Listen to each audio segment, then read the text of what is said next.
Саламатсыздар, урматтуу биздин каналдын катталуучулары, биздин көрөрмандар. Бүгүн биз Москва районунун Беловодск айыл өкмөтүндөбүз. Бул жерде ушул атайын таза айыл организациясынын бүгүнкү жумушчуларынын өз жетекчилеринде болгон нааразычылыктары жана ушул жерде болгон кандайдыр бир аркы терки акча жөнүндө чырлар жөнүндө баяндап бермекчибиз. Негизи баягы мыйзам боюнчачы. Анан кийин ошону да Госорганизацияда туурабы? Муниципальный организация. Муниципальный биз тиги биздики эме да хозрасчёттор. Биздики мисалы биз суу мисалы беребиз элге, ошону сатабыз, акчасын алабыз. Ошол акча менен биякты организациядагы иштеген элдердин айлыгы төлөнөт. Анан кийин расходу бар биякта. Бул азырчы элде мисалы үчүн чогулбай калса, мен именно ошо суунун чыры менен уже бул экинчи, үчүнчү маселеде бүгүнкү жүргөн. Элден жанагыдай тыйындары чогулбай кала турган болсо, иштеген рабочийлер зарплата ала албайбы? Баары бир беришиңиздер керек да, туурабы? Алат, бирок байланыштуу алдагычы. Элдер эгерде төлөбөсө, мисалы азыр аябай эле жаңжал болуп атпайбы суу боюнчачы мисалы. Бизден эле район эле эмес, бул Кыргызстан боюнча аябай эме орчундуу маселе болуп атпайбы? Ошон үчүн эгерде биз элден акча ала албасак, биз зарплатага тиешеси бар. Бирок беребиз. Бирок берилет, кечигип, кичине кечигип берилет. Берилгенде жанагы тиги эмени эсептетиш керек, ошону караш керек да. Бирок ал азыр эле неме кыла береличи, могу. Келиңизчи, өзүңүз эме кылсаңыз, аты жөнүңүздү тааныштырып, азыр мына жерде ушул жана нааразычылык бул жумушчулардын немеси боюнча айтпайсызбы? Мындай кылар. Мага кандай наразысы бар, мен анан ошого жооп берейинчи. Мага эмне наразысы бар экен? Мен ошо атам. Аны эми мисалы мен юристмин да, юристмин. Ал жагын мен мисалы ал жагына жооп бере албайм. Ал жагына директор бар, бухгалтер деген бар. Ошолор карап бериш керек. Директор ким? Аты жөнү? Шабдан Алиев. Негизи ошо көтөрүлүш керек да. Жаныбек Эркинбекович. Көтөрүлгөн жок биздики. Ошо шаардыкта баягы бир неме чыкты. Митингге чыгышты, андан кийин алардыкын көтөрдү. Бизге ошо чылган жок. Азыр нааразычылык сиздики эмне боюнча, мисалы жетекчилик азыр? Жок, өзүнүн зарплата аз да, действительно зарплата аз ошо. Зарплата ошо эле аз бизде. Жанагы мындай 12 миң азыр мисалы көчө шыпыргандар деле алып атат 12 миң. Бизде эле 12 миң азыр мындай жумушуңуздар, өзүңүздөрдүн функцияңыздардан башка да жумуштарга салгандар болуп атабы биякта? Ооба. Жумуш убактынан кийин же болбосо өзүңүздөрдүн положение эмес жумуштарыңыздарга салып атабы ушундай? Жооп бер да. Мисалы положение жумуш болгондо эме да өзүбүзгө мисалы эме бир 10 метрге чейин эме кашыш керек бизге, туурабы? По закону. По закону. Сен тендер катары иштеп атпайсыңбы? Ошол туурабы деп атат. Ооба, иштеп туура эмеспи? Иштеп атабыз. Жок, силер мындай кылсаңыз, улицаларды көтөрүп атпайсызбы? канчадан канчага чейин иштейсиңер? Канчадан канчага чейин иштейсиңер? Силер мисалы Бул эме болуп калсачы, жанагыдай кокус авария болуп калса, кимдер келиш керек? Аварияга биз барабыз. Толук биз аварияга иштеш керек болчу да. Биздики эме болуп атат да. Өзү бизге аварийный бригада. Аварийный бригада, бирок улицаларды эле биз жасап атабыз. Азыр бул жерден укладчик деп койчу эле. Азыр бул жерден дагы бир Укладчик. Орус улутунда байке экен, ал меники негизи азыр сууда эмес, мен азыр бу жерде ямада жүрөм деп айтты. Кайсы байке? Азыр биз тиги жерде ремонттуу заправканын жанынан көрдүк да. Башабы? Мына мисалы мен азыр бул водоканалда мен атым Алдосов Орадыч. Водоканалда 4 жыл болду быйыл эмгектенгениме. 4 жылдын ичинде көптөгөн жумуштарды кылынып атат. Эмне үчүн дегенде менде кадыр кол алдында иштегендер 8 киши очистное сооружениеде иштейт. 4 киши главный водозабордо иштейт. Андан тышкары дагы арга тиде водозаборлор бар, аякта иштеген охраналар бар да, мен иштеген. Менин колумда бул водоканалдын биягында суу беришке боюнча иштегенде менде 3 слесарь, бул сууга боюнча 2 слесарь, бул жанагы эме суу боюнча жанагы канализация боюнча иштейт да, ошолор канализация иштейт да. Бул негизи сварщик болсо менде менин балансымда жок. Сварщик бул болсо Баталайдын балансында. Бирок мен табил жабам жумушка чыкты деп. Булар эртең 8-ден саат 5-ке жумуш иштешет. 1 саат обедтери бар. Андан тышкары булар суу түтөрүн ремонт кылган тышкары дагы көчө которгондорго иштейбиз. Тигинде болуп иштейбиз да баары теңчи. Сууну элге камсыз кылыш керек бизгечи. Биз Хотошотастон иштегенден кийин мен булардын зарплатасын билем. Сварщик бизде 12.850 сом алат колуна, калгандар 12.500 алышат колдоруна. Акчалар ушундай получкалары. Эмне үчүн булардын получкасы мынча көп эмес экен мен билбейм. Потому что бул жанагы коюлган тариф бар да. Өзүнүн ошол функциясын мисалы өзүнө тиешелүү аткарыла турган иштерден бөлөк дагы ошол жанагы очистойдо иштегендерди водоснабжение жанагы водопроводко дагы жумуштарга сала бересиздер. Кээ бирде кол жетишпей калганда жардамга чакырабыз аларды. Эмне иштегенде суу Алар барбай койсочу? Барбай койсо мен аларды кыйнаган жокмун. Барбаса барбайсың деп айтсын. Мен эчкимди этпейм. Кыйнабайм. Мен деле кадыркы жаңы принцип боюнча мен кадыр буларга айттым 8-ден 5-ке чейин. Эртең менен 8-де келесиңер, как можно кийин турасыңар уже, жумушка даяр болсоңар. Кечиктиңер штраф деп айттым буларга. Эмне үчүн дегенде булар жумушка 8-де келсе, мисалы 9-да, 9:30 жумушка чыкчыбыз. Кыштын күнү ошондой болот да, эмне үчүн күн суук да. Элдер муз сууга кире албайсың, тигиндей кыла албайсың. Жумуштары кыйын действительно. Получкалары да действительно булар касайбай. Булар получкасын көбөйтүш керек. Кадыр билмейм, эме боюнча келип атпайбы закон боюнча муниципальный хозяйстволордун эмелерин иштегендердин получкаларын көбөйткү депчи. Биздики ошол ойдон турат да, ошол ордон турат. Биз бүгүн биз саат 2-де ошол губернатор менен өзүбүздүн жолугушубуз бар, Чүй облусунунчу. Биз бул жакты баардыгын азыр аякка маалымдайбыз, толук. Ушул жөнүндө дагы алардан пикир алып келебиз да. Анан азыр дагы бир нерсе. Бул көчөнүн сууларын которууда сиздер кандай кыласыздар? Тендер аркылуубу же өзүңүздөр баардыгын которушуңуздар керекпи? Жок, колубуздан келген эмелерди өзүбүз которуп атабыз. Жок, колуңуздардан келгенде сиздерде бул жумушчу күчү аз техникаңыздардын абалдары да канча жакшы эмес экен, биз көрдүк. Анан жанагындай узун чоң көчөлөрдүн трубаларын баардыгын алмаштырып атканда бул кишилердин эмелери андай эме болгон жокпу мындай? Булар менен иштеген жок, башкалар баштады да. Чоң көчөлөрдүкүчү жанагы. Армаштаган жок булар, бейки көчөмдүлөр. Меники тога ремонтка чыгат, мына кадыр Ленин көчөсүнүн жумуш убактысында гана иштеп атабыз. Алмаштырып трубаларды жумуш убактысында иштейбиз, жумуштан кийин иштебейбиз. Ошол алмаштыруу сиздер өзүңүздөрдүн моюнда, эч кандай тендер эмес. Тендер пакет кылган жокпуз. Негизи Лузиндин убагында бизге айтчу, силер ремонттун немесиңер 10 метрге чейин которо аласыңар. Адан кийинкиси тендер ойнолот деп. Биз эмне экенин законду деле унутуп калдыкпы, билбейм деле. Чындыкта тендер ойнолуш керекпи, аны толкошосун чоңдор чечет. Негизи ошо чоң көчөлөрдү бүт эле азыр биз которуп атабыз. Баарын эле. Баардыгын эле биз которуп атабыз. Буга чейин Фрунзени котордук. Фрунзе бул канча километр линия бул? Фрунзе бар которган жок. Полный которулду. Которган жок. Полный эмес, 1,5 Документтер бар которуп деген. 1,5 Биздер Ленин көчөсүнөн баштадыгар жаңы. Анан кийин биз деген Бөкөнбай көчөсү бизде осы Азик деген которуп кеткен биздечи. Алардын которгон трубалары жарабай калып, анан бул балдар ошол Алар менен соттошуулар болуп атабы? Алар биз тияка катма жазып бергенбиз, алар кандай калат өздөрү билет. Эмне деген фирма дедиңиз? Осы Азик деген которгон. Эмечи прием акт кандай болду эле? Ал прием тиякта айлык бут кылат, биз кылбайбыз, бизге өткөрүп бергенде просто ошо сууну элге камсыз кыла депчи. Ошолордун эмесинен булар которушту. Ошо Азик. Иә. Бөкөнбай канча километр? Вот вы тоже это кыскасы тендерлердин ойноп алардын жасаганы жарабай, ошо башында эле жарабай калган.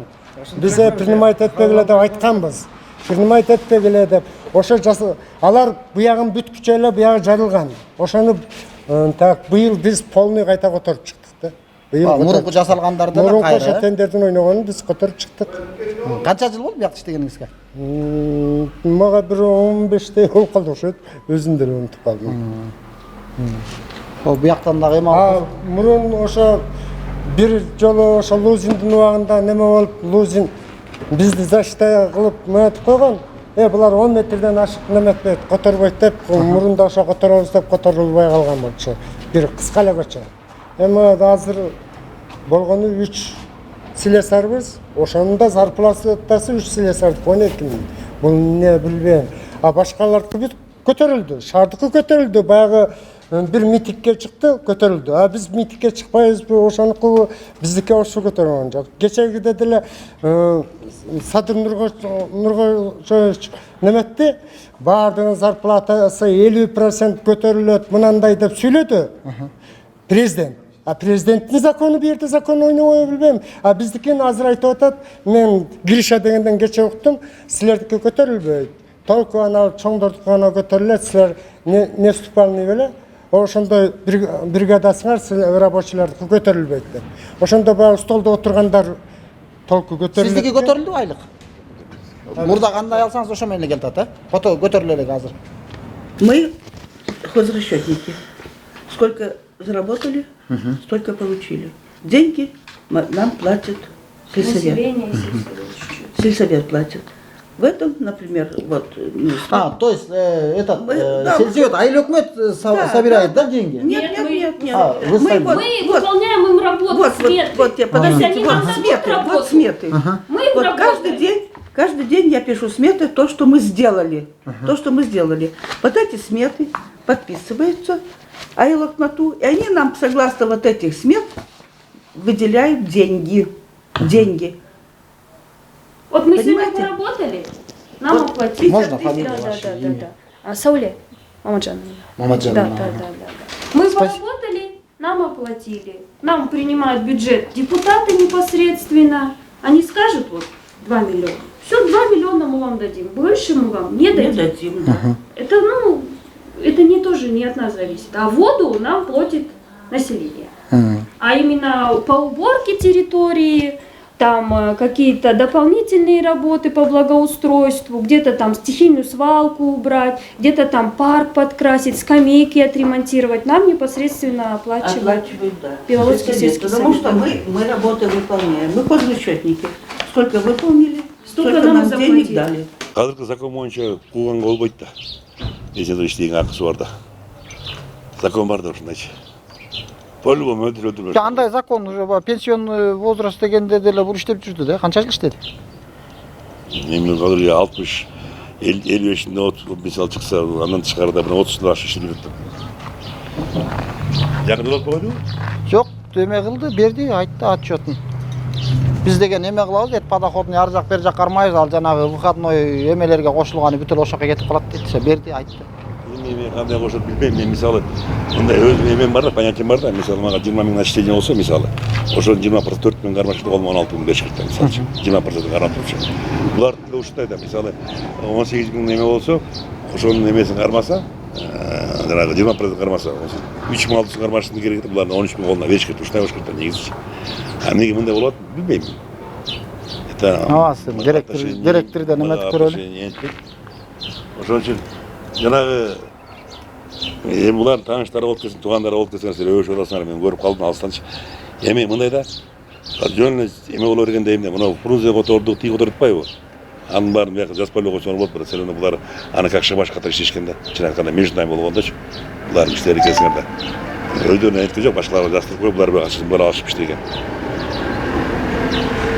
Мына казыр футболда иштеп атат, мына эмен Ленинден деле. Булар жумуш убактында иштейт казыр. Жумуштан кийин иштетпейм эчтеде. Күндө 4-төн 5-тен которот эменичи, мукталарды, положенный мукталарга ашып которбойт. Бир ай боло, 2 айда бүтүрөм акырын. Уяктычы. Бирок ушуну иштешет. Ошондо менен доолашпайт. Перенос кылбайсыңарбы? Машинада тура барды. Перенос керекинде болбойт. Все мен директордуки төлө. Шабданалиев Жаныбек Эркинбекович. 1 августтан баштап 2021 жылдын жетекчи болуп дайындалгам. Ушу иштегениме 1 жыл болду. Биздин муниципалдык ишканабыз хозрасчетный организация. Биз өзүбүздүн акча тапкан акчабызды ушу элдерге айлык кылып бөлүп беребиз. Биздин айлыгыбыз утвержденный. Айыл өкмөтү менен 2017 жылдан бери. Индексацияны быйыл кылабыз. буюрса постановление боюнча. Бирок пока ошол эле айлыкты берип атабыз. Бул мындай көтөрүлбөйт деген чоңдордун айлыктары өздөрүнүкү көтөрүлдү, жумушчулардыкы дагы ошо менен турат деген сөздөр болот атпайбы? Чоңдордуку көтөрүлгөн жок. Ошо кандай алсаңыздар ошо менен Кандай алсак келатасыз. ошондой эле келет. Анан бул жумуш убактысында мисалы үчүн дем алыш күндөрү же майрам күндөрү кандайдыр бир аварияларга чыгууга туура келип калат. Ошого двойная оплатага төлөп берип атабыз. Бул жерде ошол биз алган эле бир стандарт акчабыз менен эле келе атабыз дейт. Жөө дем алышка чыксак деле, чыкпасак деле. Ортодо бул киши, например, өзү эсептебесе, чыкпаган күндөрүн. Жөө справканы бир жерден азыр ошол Радж Жумабекович өткөрүп берет экен да бухгалтерияга. Ким кандай иштесе, ошондой кылып табель менен өткөрүп берет. Анан ушулардыкы мындай дополнительный аларга кошулбайбы? Дополнительный айлыктары бар. Жумуштарды кылып атышат да. Отдельно. Жумуштан кийин, выходной күндөрү алар өзүнчө төлөнөт. Дополнительная работа, никаких дополнительных зарплат нету.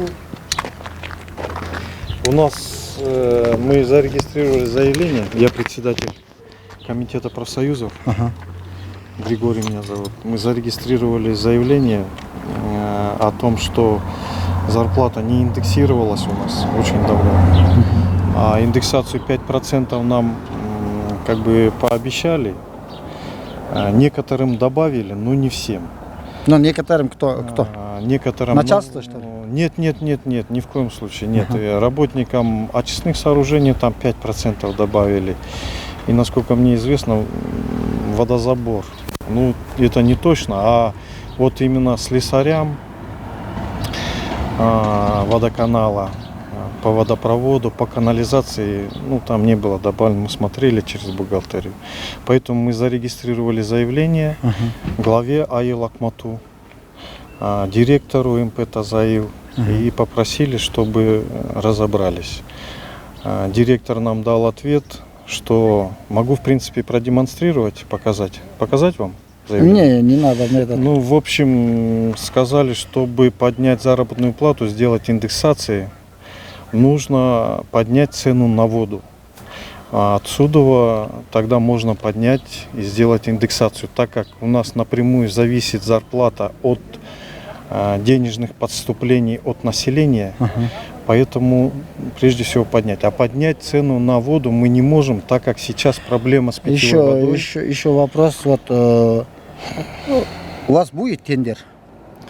Тендер сейчас, опять же, насколько мне известно, с долгами Тазаил рассчиталась и сейчас будет участвовать в тендерах. А у вас вот положены вот рабочие, да, ваши рабочие, они только аварийные, да? Ну, чтобы где авария будет, где... Ну, здесь надо посмотреть трудовые договора. Трудовые договора надо посмотреть. Есть трудовые договора, штатное расписание, есть должностные инструкции. Вот по этим должностным инструкциям есть ремонтные бригады, которые выезжают на утечки, на прочистку труб. Вот на такие мероприятия есть. Надо посмотреть трудовые договора. Мы вот еще на эту тему не разговаривали. Ну, например, по должностным инструкциям, там по очистных, например, у меня есть. А вот там вот центральной улице, что ли, сказали, там поменяли трубы мы сами, говорят. По улице Ленина, да? По центральной или по Фрунзе?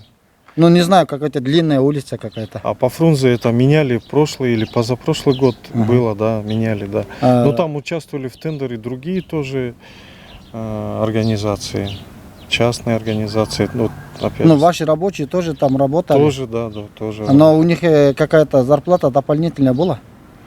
Я думаю, надо у рабочих поинтересоваться. Я думаю, по-моему, было они сказали, у нас обещали какая-то там дополнительная там работу. То есть зарплаты мы получили, ну, мало, говорит, копейки, которые вы обещали, не оплатили, оказывается, такого. Было это 2 года назад, да, Тимирбек? 2 года назад, да, это было, да? Когда вам оплачивали, да? Вы знаете, это на Фрунзе сделали мы. Да, на Фрунзе. Ну, тогда это мы недовольны были, они приехали и написали, правильно? Это... Да. Ну тогда нам каждый человек, 8 человек, 195 тысяч написано. А нам дали только 40 тысяч. Вот это ГСМ сам это написал. К себе тоже написали это заявление, нам брали, и до сих пор нету. Возврат будет, а нету, блин. А сейчас 3-4 улицы мы поменяли, и их тоже нету деньги. Они обещали, дают, а не дают. А если разговариваешь, давай уволь. Сейчас на данный момент директор ушел в отпуск. Мы этот как встретились. А он пришел, да? Приехал, вот да? здесь, ага. Ну, поэтому я к нему не смог прийти второй раз. Первый раз мы заходили, с ним обсуждали этот вопрос. Он дал мне письменный ответ, вот что не может сейчас повысить заработную плату. А по поводу вот то, что сейчас им предлагают заменить трубы по улице Ленина, по этому поводу мы еще не разговаривали с ним. Моул негізі біздің жұмыс емес. Біз ремонтный бригадабыз. Біз керек болса оны 3-4 турба алмашқанға ғана оқуымыз бар. Қалғанын бүт өздері тендермен ойнатыш керек болчу мұны. Укладчик қойыш керек болчу да. Анан мұны көчө келіп алышып, бұларды балдарды қорқытып тұр да. Ким оны қотыр болса, жұмыстан кетірем. Андай мұндай деп. Анан осы балдар қорқынту. Беркесіңер, беркесің. Короче, ушундай болуп тур да, мындайды дагы 3 улица, 4 улица жазадык. Мындан 2 жыл мурун Фрунзе улицасын жазадык. 1 километр калса эле. Жанек. 1 километр калса эле. Жо сен ченебедиң Фрунзе. Ошону жазагамыз да. Ошону жазап мына бул мен тетигилер 8 бала жазагамыз. 8 бала жазап 100 миңден ашык акча аласыңар деген. Бирок ала убадасына турушкан жок да бул жана Рашид. Кийин берди, где-то 45 миңден берди, 45 ми? Канча ошондон алдык, Үчөөбүз. Сизге да ошондой убадаларды кылдылар? Сен канча алдың? Сколько брал на фронте? 12 тысяч. А сколько обещали? Больше обещали, 100 тысяч. Ну, обещали больше. Ну, больше сколько? Но я не могу сказать точную сумму. Больше Тогда было другое руководство. Не, Рашид был. Начальник водоканала, глава Айлакмату был Ишалиев. Рашид обещали, а он не касается. И директор был Султан Алиев. Тогда другое руководство. А начальник водоканала, да, Рашид. Да, Я Рашид обещали. узнал. И потом он, когда мы закончили, только на троих, троих на 40 тысяч дали, а их 12 тысяч дали твой братишка и тебе. И водителя 15, да? Дали еще. И остальные еще 3 улицы сделали, мы недавно сделали. По 5, по 6 тысяч. А тут сколько? Бияка канча убада кылып атат? Мисалы, бу жерди жасасаңар деп канча деп атат азыр? Үйөнгө эчтеке акча жок дейт да, акча жок. Муну башында айтып аткан. Акча бөлүп беребиз, эметебиз дейт. Анан кийин азыр акча жок дейт, акча бербейбиз. Азыр эмне бекер жасагыла деп Бекер атабы? жасагыла деп. Ушуну где-то Бүткөндөн кийин акча кошуп беребиз деп атат. Канча берет эми белгисиз да. А жасабай эмнесигерчи? Мисалы үчүн бияк деген узун анда экен. жумуштан кеткиле деп атып турду булар. Менге отпускка атам, буларды айтып туруп, аны келип алып туруп. Ошондой айтылып атат, ошондой кысым болуп атат азыр. Биякты жасабасаңар анда жумуштан кеткиле. Жумуш убагында жазабыз дейт. Эгерде жазбай атсаңар, барчасы болуп кетерлер. Ну, ким айтып атат азыр? Начальник, Начальник Рашид Жумабеков. Мына туугандар негизи бул жерде ушунчалык алыс жана анан чоң жерлерге бул өздөрүнүн жана аварийный служба буларды жасабайт экен. Мынчалык чоң жерге келгенде тендер аркылуу кандайдыр бир фирмалар менен иш бүтүш керек болчу экен. Бул жактын чоңдору таза айыл ушул суу снабжение кылган чоңдору ушул өздөрүнүн ушул күнгө чейин иштеп жүргөн жумушчуларын ушуну жасайсыңар, жасабасаңар жумуштан кетесиңер деп мажбурлоодо экен. Плохо снабжают. Я скажу, что это вообще 7:30 дают, вот я на 5-м этаже живу, 9:30 выключаемся. 7:30 вечера дают, 9:30 не помыться, не постираться. Вот как вы думаете, не сварить ничего, Это вообще на работу уходим, даже умыться. А у меня вот инвалид внук, у нас такие резонансы бывают, нюансы такие, что даже я постирать после него этого ничего не могу. Когда вообще это кончится? Скажите вообще, кому звонить, Вот кому для этого- жаловаться? Вот для этого А? начали вот именно Это каждый год или в этом году только? Десятилетиями. Да, Только сколько мы раньше здесь- побольше были Да. перерывы вот эти. А Например, на это- 5 часов давали воду, на 5 отключали. А сейчас 2 сейчас часа вообще идет вода. как Вот хотите. у меня в 6 включается, 8:30 уже нету. Ну, Таня, ты на втором этаже, Я да? на третьем. На третьем. А Да. мы вот пятиэтажка, Вечером мы страдаем. 7:30 дают, до 9:30. Ну, Напора нету ничего. Ну, Нет, ничего, когда включают, у есть них напор. есть, да? да, на есть третьем напор у этаже. меня. На пятом Да, у нас удивительно, нету. что есть напор.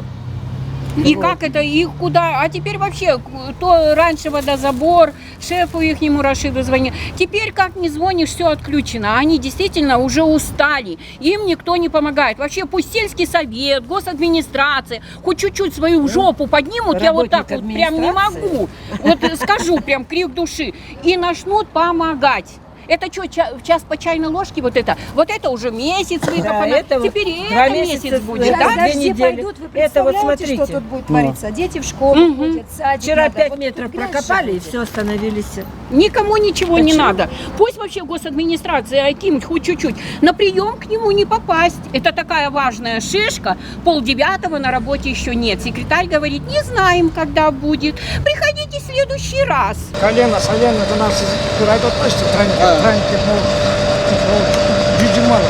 А те, кто жүз елу кредитті осы тренинг жазады алдына жазады обещать еткен 25 мыңға тең берем депші берді 5.500 сом берді алдап қойды да и жаңағы айтып өтіп қояйын фрунзеден такой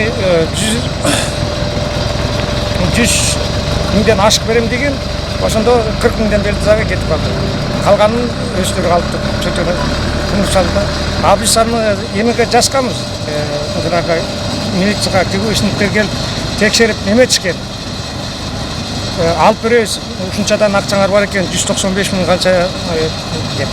Подрядчики сделали в зимнее время, паяльными лампами расправляли его эти, я не знаю, по сколько трубы. Мы ходили, ругались. Бесполезно.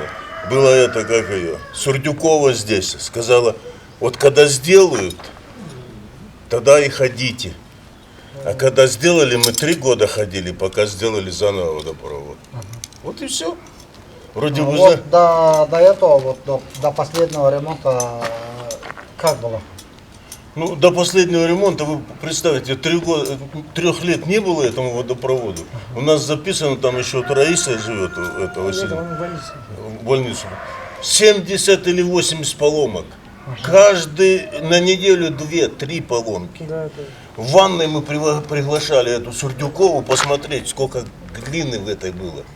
Она приходила, смотрела. Ну и что, ее передвинули, она дальше живет. А кто эти деньги списал, 1,5 миллиона? 1,5 миллиона? Да. Кто заложил их туда? Никто не несет ответственности по сей день. Нет, мы сказали, это не принимаем рассчитывать. Ругаться ходили, в Белый дом ходили, что тут здесь было. Все это бесполезно. Она зам была, даже письмо у нас здесь написано, заменить 300 метров трубы.